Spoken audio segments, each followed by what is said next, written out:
فرعون دنیا کا ایک ایسا واحد انسان تھا جس نے کہا کہ میں رب ہوں، مجھے رب مانو، اور اپنے آپ کو رب ہونے کا اس نے دعویٰ کیا کہ اپنے آپ کے رب ہونے کا دعویٰ کرتا تھا۔ تو اس کی ایک باندی تھی جو کہ مسلمان ہو گئی تھی اور اس نے کلمہ پڑھ لیا تھا، اور ایمان ہے، ایمان تو چھپتا نہیں۔ فرعون کو اس بات کی خبر ہوئی تو اس نے اس کو پکڑوایا، اور اس کی دو بچیاں تھیں، ایک دودھ پیتی تھی اور ایک ساتھ چلتی تھی۔ اس کو اپنے دربار میں بلایا اور ایک جگہ آگ لگائی، کڑھائی میں تیل ڈالا اور تیل ابلنے لگا تو فرعون نے اس کی باندی سے کہا کہ یہ آگ تیرے سامنے ہے، یہ ابلتا ہوا تیل تیرے سامنے ہے، اگر تو موسیٰ کے رب کو مانیں گی تو پہلے تیرے بچوں کو جلاؤں گا پھر تجھے، اور اگر مجھے رب مانیں گی تو تیرے گھر کو سونے چاندی سے بھر دوں گا۔ تو وہ کہنے لگی فرعون یہ تو میری 2 بچیاں ہیں، اگر 100 بھی ہوتی تو میں آج اللہ کے نام پر قربان کر دیتی، جا تجھے جو کرنا ہے وہ کر۔ فرعون غصے میں آگ بگولا ہوا اور اس نے کہا کہ پکڑو اس کی بڑی بیٹی کو اور ڈال دو اس کو۔ تو ٹانگوں سے اس بچی کو پکڑے اور نیچے سر کے نیچے تیل ابل رہا، اور پھر اس کو بچی چیختی چلاتی امی ماں ماں کرتی روتی رہی۔ ماں کا ایک بول اس کی جان بچا سکتا تھا، اور گھر جا کر پھر وہ توبہ کر سکتی تھی اور کہہ سکتی تھی کہ یا اللہ مجھے معاف کر دے، یا اللہ مجھے معاف کر دے، اور میں نے کلمہ کفر کہا۔ لیکن سنو، اس نے ایسا نہیں کیا۔ ماں نے اپنی آنکھوں سے بچی کو تیل میں یوں ڈبوتے دیکھا جیسے کہ جب تیل میں مچھلی کو ڈالنے کے بعد جو مچھلی ابھر کر آتی ہے اور جو اس کے بلبلے اٹھتے ہیں، اس طرح سے وہ بچی جل رہی تھی اندر۔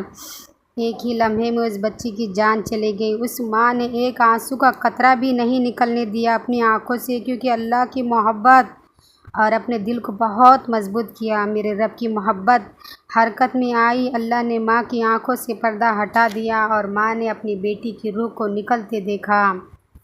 اسی طرح دونوں بچے کو تیل میں ڈال دیا، اور جب اس کو پکڑ کر لے جانے لگے تو اس نے فرعون کو دیکھا اور کہا میری ایک بات مانو گے کیا؟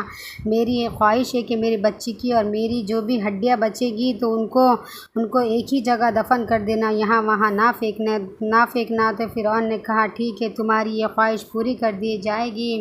اور پھر اس باندی نے کہا تم لوگ پیچھے ہٹ جاؤ، میں اللہ سے ملنے جا رہی ہوں، مجھے دھکا دینے کی ضرورت نہیں ہے، میں اللہ کے پاس جا رہی ہوں۔ یہ کہہ کر ابلتے ہوئے تیل میں اللہ اکبر کا نعرہ لگاتی ہوئی چھلانگ مار دی۔ سبحان اللہ!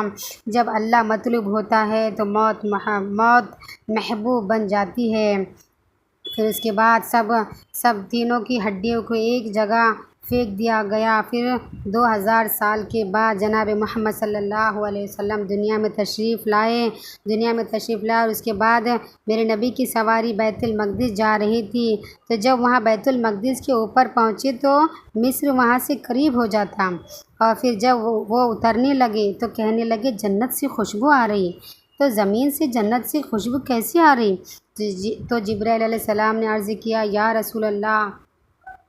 رسول اللہ، فرعون کی ایک باندی تھی جو اللہ سے سودا کر گئی اپنی جان کا اور اپنی بچیوں کا، اس کی اور اس کے بچیوں کی ہڈیوں کو جہاں دفن کیا گیا، جس دن سے دفن کیا گیا تو اس دن سے لے کر آج تک یہ خوشبو آ رہی ہے، اور یہ خوشبو قیامت تک آتی رہے گی۔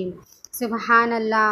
یہ ایمان کی کیسی کیفیت تھی، ایمان کی یہ مضبوطی تھی کہ وہ ایمان سے کلمہ کفر نہیں کہا، اپنے بچیوں کو تیل میں ابلتے ہوئے دیکھا۔ یہ بات معلوم تھی کہ کچھ ٹائم کے بعد میں بھی ایسی تیل میں جاؤں گی، مجھے بھی ایسی جلایا جائے گا۔ یہ آنکھوں سے منظر دیکھنے کے بعد بھی اللہ کی اتنی محبت تھی کہ خود سے چھلانگ مار دی، کہا کہ مجھے دھکا دینے کی ضرورت نہیں۔ سبحان اللہ! اگر یہ ویڈیو میرے اچھی لگے تو پلیز مجھے لائک، شیئر اور کمنٹ کیجیے تاکہ میرا حوصلہ بڑھے اور آپ لوگ